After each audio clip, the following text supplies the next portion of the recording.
is Machukanyarieko TV talk show, where we analyze politics and governance issues.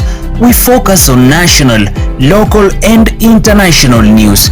We examine the political way of our people, social and economic.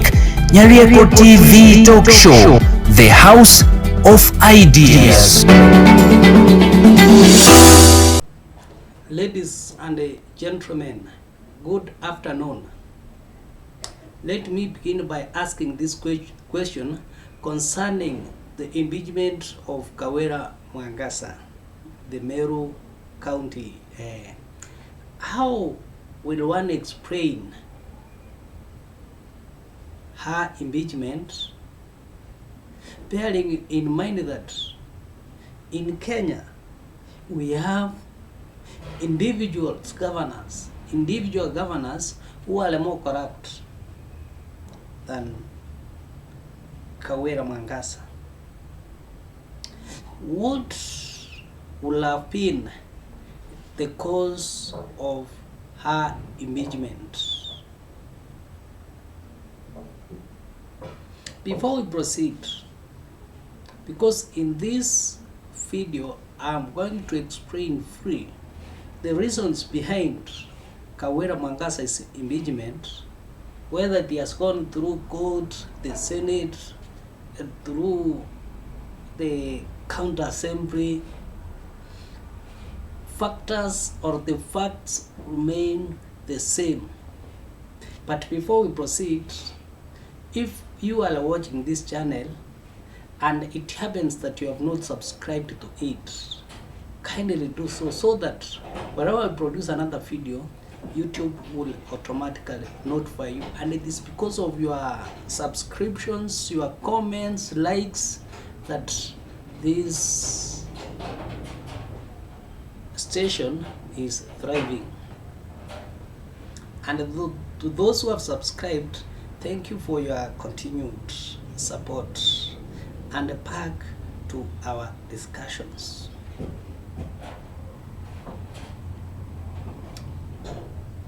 Do you think that Kawira Mwangaza's impeachment was genuine?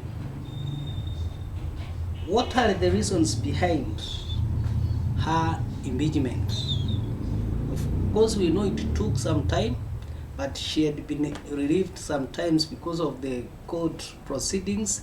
But do you think those who advocated for her removal were genuine in their demands?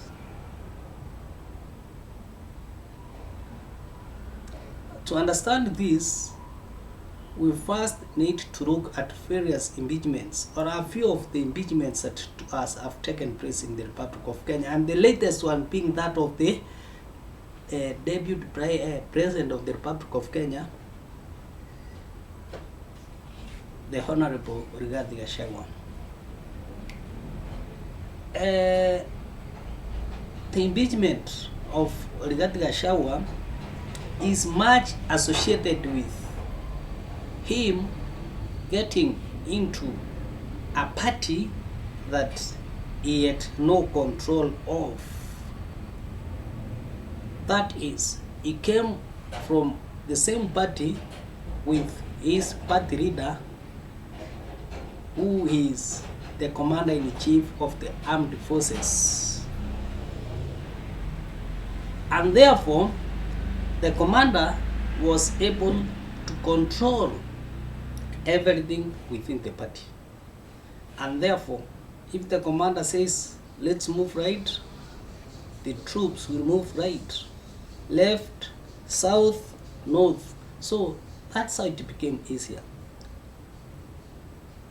Gachagua entered into a coalition without any roots from his back, such that he was even denied what he has.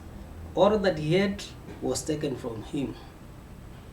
The same case applies to Kawira Mwangaza, whom I think his debut Governor Isaac Mutama is being sworn in today.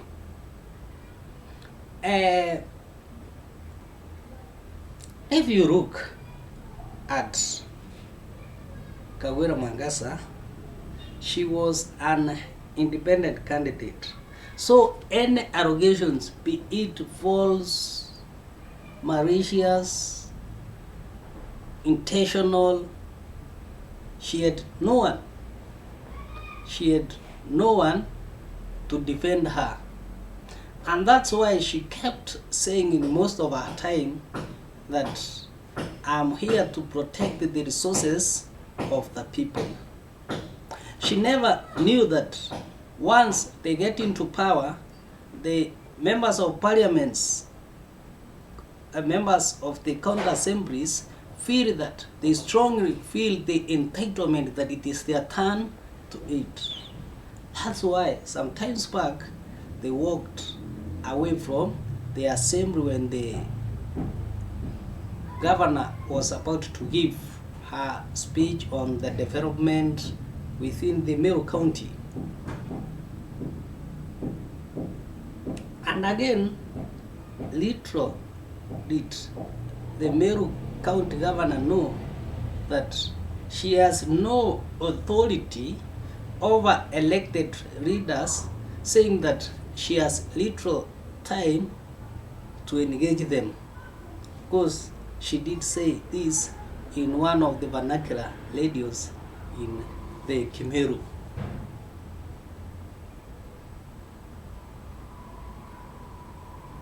Well, as it is important to acknowledge the separation of powers, where the county assembly should work independently, where the governor should work independently, and where the other institutions within the county should work independently but cooperatively. They cooperate to one another. This has not happened. The lady who has also been disadvantaged because of her agenda, I know that among the Meru community, they worship so much the male gender. They did feel that they have been disadvantaged, or most of them feel that they have been disadvantaged with the women or woman leadership. And that's why they could bring in the idea of Kawira's husband as having to dominate in the leadership. I'm not disputing that there is a possibility Kawira Mwangaza did practice kleptocracy. This means that she did practice whereby she brings in members of the family into her leadership. She has also been accused of corruption, ethnicity, nepotism, among other many things. But to my honest opinion, Kawira Mwangaza is not the only corrupt person in Meru County.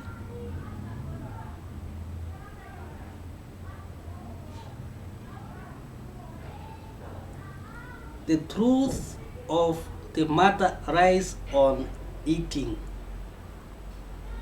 It is because the members of county assembly were not able to eat.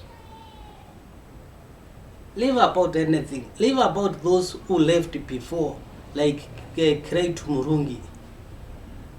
That's not a big issue. Leave about Mithika Linturi and the current senator. They are not the issue. The issue is that the members of the county assembly were not able to access eating. It's not that they were not able to access the 100 million for World Development Fund, but it is because they were not able to eat. Machukanyarieko TV talk show, the house of ideas. Thank you and kindly continue watching, subscribing and liking our videos. Thank you and have a blessed day.